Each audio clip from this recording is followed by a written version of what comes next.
In ancient Greek tragedy, the chorus was far more than accompaniment. Composed of dancers, singers, and commentators, it served a profound dramatic purpose, giving voice to inner monologue, emphasizing pivotal moments in the narrative, and guiding the audience's emotions and attention. Sound, in other words, was never incidental. It was a tool of communication. Modern filmcraft operates on the same principle. From Thomas Edison's kinetoscope to the Lumiere brothers' magic lantern project in the late 1800s, the art of cinema evolved alongside its technology. Early pioneers like Georges Méliès expanded the possibilities of the screen through a mastery of mise-en-scène, the deliberate arrangement of every visual element, from lighting and costume to staging and composition. It would take decades before recorded sound was introduced to cinema, and even before that, silent films were never truly silent. They were accompanied by piano or live orchestra, because the image alone was never considered enough. Much like the chorus of ancient tragedy, the arrival of synchronized sound gave filmmakers an entirely new means of expression. Sound could shape how an audience understood an image, direct their attention, heighten tension, or, through its deliberate absence, create something more unsettling than any score could. Video games followed the path that cinema laid down. Elements of filmcraft found their way into nearly every aspect of game development, and where technology fell short, developers turned to cinema for a blueprint. Many of those same techniques are still visible today, in the way lighting guides a player's eye or how environmental cues signal interactivity. But this video is concerned with one tool in particular: sound.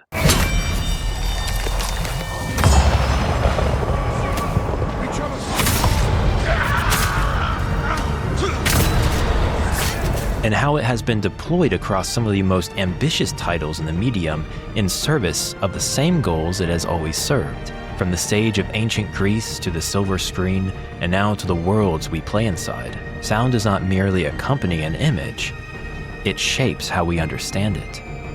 The French filmmaker Chris Marker demonstrated this plainly in his 1958 essay film Letter from Siberia, in which the same footage of everyday Soviet life is shown 3 times.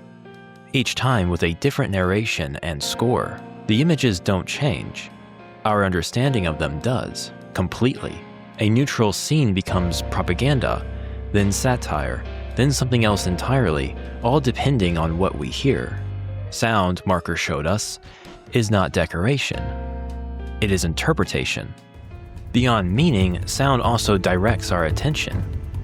In any given scene, the ear is drawn to what is the loudest, the most sudden, the most insistent. The screech of a car, the crack of a gunshot, the rhythm of tap shoes on a hard floor. Sound tells us where to look and what to feel about what we are seeing. Game developers employ this constantly, using audio cues to guide the player's attention through environments that offer no camera cut, no edit. Just an open space that must somehow communicate priority.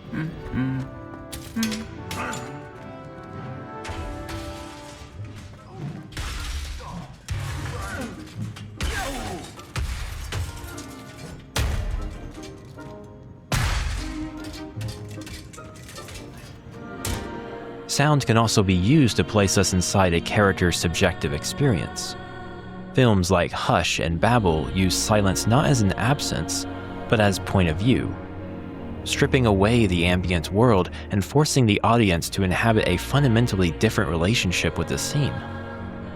The use of sound in these moments becomes identity.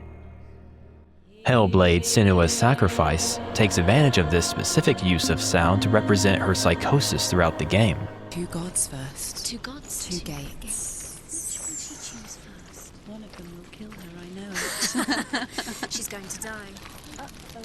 Which one will she challenge first? Be very careful, Senua. Choose a gate, Senua. 2 gates, 2 gods. She's too scared. Which one?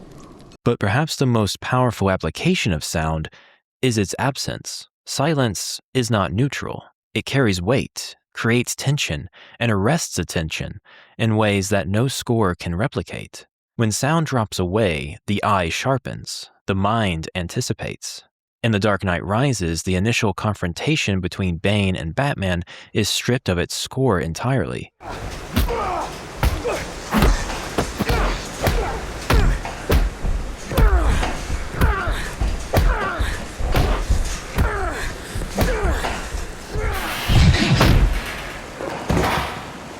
No orchestra, just the uneasy weight of silence, punctuated only by the labored grunts of the struggle. The absence of music here does not create emptiness, it creates dread. To keep in the comic book territory, CW's Arrow employs the same principle to equally devastating effect. In Season 3, when Oliver faces Ra's al Ghul for the first time, the world falls quiet.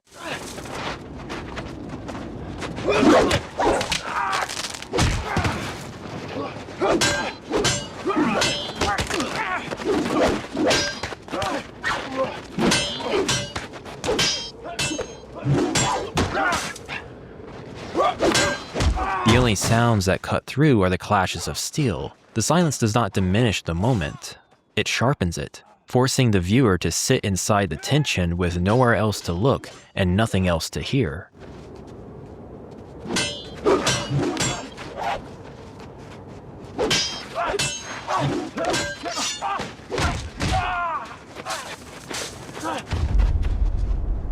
In both cases, it is not what is heard that arrests the audience. It is what has been taken away. Sound can also be used to anticipate. The use of silence in a hero's confrontation with the big bad has the viewer sit in dread as they anticipate the hero's downfall. There's no heroic orchestra to accompany the hero's act. Expedition 33 understands this in its highly reactive turn-based combat, using sound cues to force the player into a heightened state of anticipation for a dodge or a parry.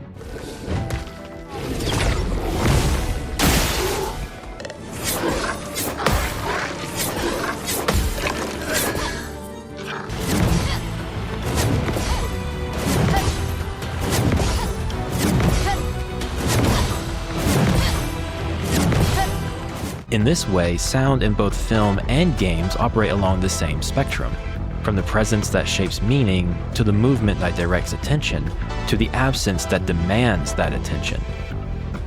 So now that we have a good understanding of sound, how can it be used effectively? Open-world games throw the player into vast landscapes, free to move and explore with as few structural limitations as possible. Their central promise is immersion, the feeling that you have truly stepped inside another world. This is no small feat for developers.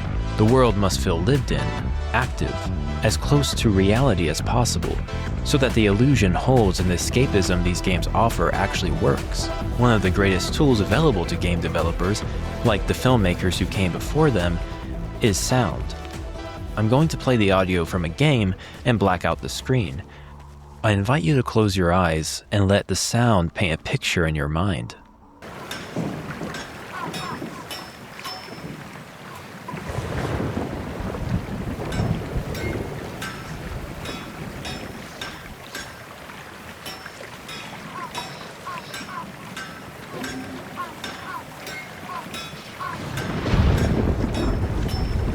The footsteps, the wind, the crowd, the birds. Without seeing a single frame of the world, you intuit a living, breathing space. That is the power of sound alone. But here is something I've noticed across many open-world games. A lack of confidence in their own worlds. Looping music tracks drown out what would otherwise be a rich, immersive auditory experience.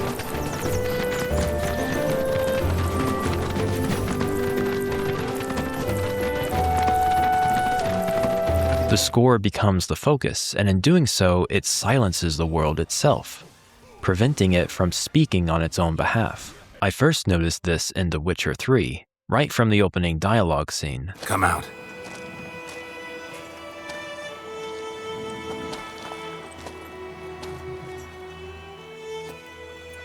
Gods, that was close. I was sure I'd end up like my mare. Provided you got lucky. Your horse died quickly, but griffins like to toy with their prey. Eat it, alive, piece by piece. You'd like a reward, I suppose. You don't owe us anything. You were in need. We helped.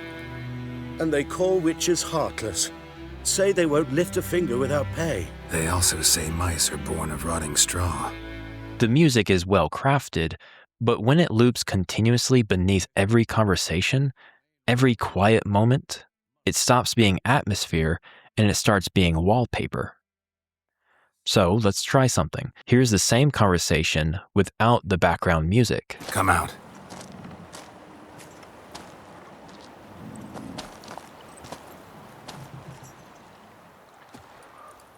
Gods, that was close. I was sure I'd end up like my mare. Provided you got lucky. Your horse died quickly, but griffins like to toy with their prey. Eat it, alive, piece by piece. Oh. You'd like a reward, I suppose. You don't owe us anything. You were in need. We helped. And they call witches heartless. Say they won't lift a finger without pay. They also say mice are born of rotting straw. Immediately, the scene is allowed to breathe. The world fills the silence. The ambient sounds take over, and that subtle shift in tone draws your attention to every word being spoken. This isn't just a Witcher 3 problem, though. It shows up in more recently developed games like Final Fantasy VII Rebirth. Here's a conversation between Cloud and Tifa, one of the more emotionally loaded scenes in the game, still running under a looping score. The general store kid? Yeah. Anyway, he left the village right before you did. Thought I'd never see him again. Then one day last year, he shows up at 7th Heaven. I couldn't believe my eyes. He was all grown up.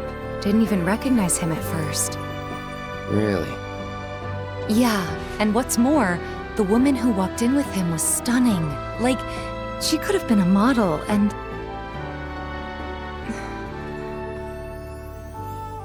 You're not interested, are you?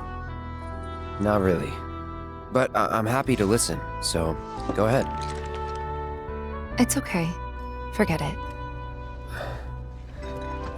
Was this another test? No, it wasn't.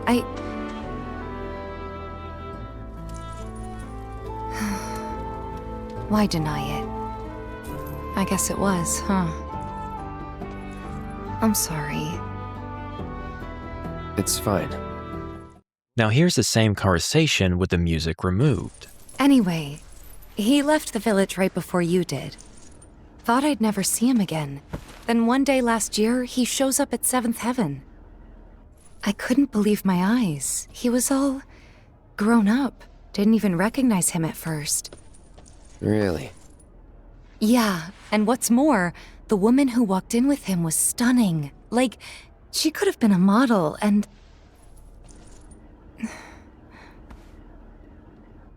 You're not interested, are you? Not really. But I'm happy to listen, so go ahead. It's okay. Forget it.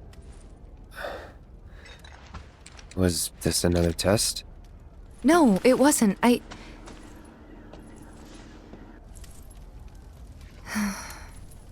Why deny it? I guess it was, huh?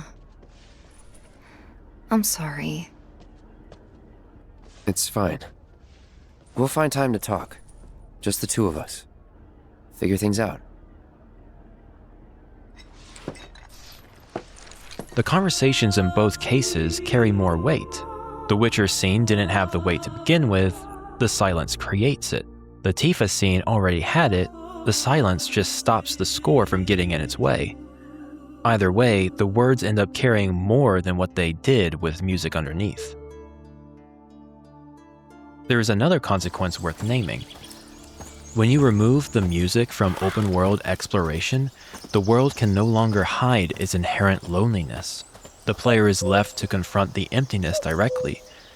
And rather than being a flaw, this becomes one of the most immersive qualities an open world can have. Much like real life, the only accompaniment is the world itself. The wind, the birds, the rustling leaves. In a city setting, car alarms, distant sirens, the murmur of passing strangers. These new guys are hitting Fisk's old businesses. Makes sense, right? Infrastructure's already there. Many developers have come to understand this. Rather than masking their worlds with a looping score, they let the sounds of the world itself become the score. The Spider-Man games are a strong example. New York City is largely left to speak for itself. The ambient noise of the city dominates the experience. There is even a police radio that deepens the feeling of inhabiting a crime fighter's world, tuned into the pulse of the city at all times. All units receiving reports of a robbery. Suspects are armed. But music isn't absent. It's simply used with intention. When the developers want you to feel heroic, when they want you to feel like Spider-Man, music swells beneath the web-slinging, adding a cinematic dimension on top of the immersion that already exists.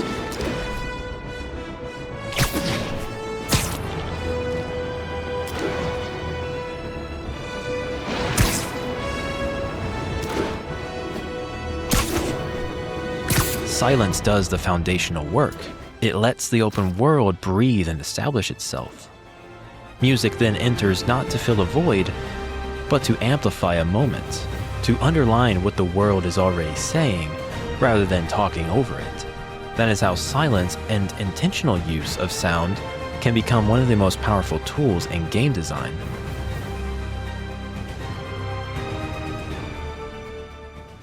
Sound has always been in the service of the same goal, to make us feel something. It shapes what we believe, directs what we notice, and places us inside perspectives not our own. And in its most powerful form, it says everything by saying nothing at all. What the best filmmakers and developers understand is that you don't always need more sound to get there. Silence is not the absence of sound design, it is the fullest expression of it. When a score steps back and a world steps forward, when two blades ring out against a quiet mountainside, when a conversation is allowed to breathe, these are not accidents or oversights, they are choices. And like all the best choices in storytelling, you don't notice them consciously. You simply feel their weight. That is the power of silence. Not what it removes, but what it leaves room for.